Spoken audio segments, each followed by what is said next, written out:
and you can be combinations of these archetypes as well. What's the Don Juan? For example, the Don Juan would be someone who is very flirty, charming, over the top flirty, over the top charming, very seductive, very alluring. Like you can't resist the person. We hear that a lot. I cannot resist that person. But you can never make contact with them. Yeah, well, they have intimacy issues. Any of us who've had that kind of leaky Don Juan archetype. And hey, by the way, archetypes, they're not good or bad. Well, they spawn from our childhood imprinting, our programming, sometimes trauma.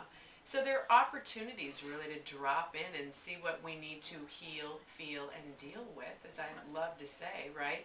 So these are just some of the ways the distorted personality shows up to protect ourselves. They're just ways of looking at the personality. And we can look at it in many, many ways. But today, the archetypes, the victim is another archetype you see a lot. The one who's woe is me and everything is happening. There's no... Like no matter what you say to them, they're always going to spin it. Half full glass as opposed to, you know, even a 3/4 full glass. It's always less than half. Yeah, like, hey, you got the job. I know, but the hours really suck. Horrible. Oh my God, you won the lottery. I know, but it was only $100,000 and not the $1 million. You know what I mean? It's one of those type of people, right?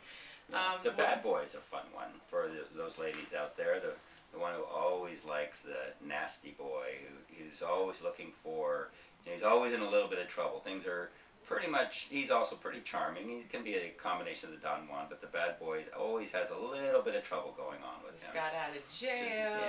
He's just got out of rehab. Likes to drink a little bit. He's a good partier. He's the center of attention. The bad boy is very attractive. Very attractive. You want to clean him up, give him a shower, and take care of him. You know underneath he's just perfect. That's right. You can see the real person beneath all of that, can't you? Well, that's the mommy. That's another archetype, right? The mother. Yeah. Well, that's a good combination here. You see the archetypes working often in tandem and dovetailing with each other. You know, you get the bad boy and the mommy, you get the hero and the victim, you get the prostitute and the saboteur. And these you see on both sides. You look at one side, you get that one, and you flip over to the male, you get the other one. Yeah. And then you start seeing some really interesting dynamics. But it also, we're not here just to talk about that. We're here to say, look, you guys get to look at these, or we get to look at them. Maryanne and I look at them all the time in ourselves, like, oops. Oh, yes, we have names for ours. Yeah. And I'm looking at my assistant right now, and she knows my most vile and ugly inner archetype. What's it called? We call her hypervigilata. We call her Vig for short.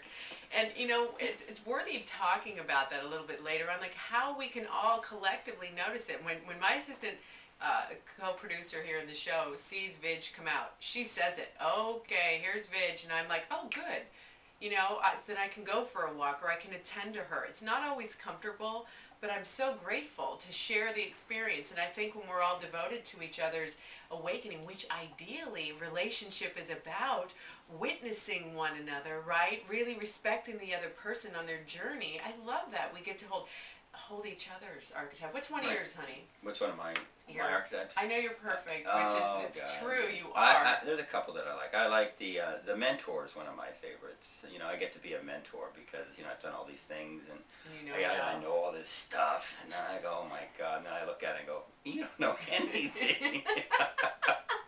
You know, that's a good one for me. So I laugh at that one quite a bit. But, you know, I do know more than most. But See, that's the thing, right? The ego really has an investment in these archetypes. It's so silly. But when I get to point them out with some humor, it actually helps pay attention to, okay, let's really get real here. Yeah. We don't need to play that role out. It's one thing to notice the archetype and be with it, and then you get to play with it a little bit. But if you get stuck in it and you are only that, that's when we start ending up with kind of the we part gets ruined because there's no such thing as that. It just does not exist. Because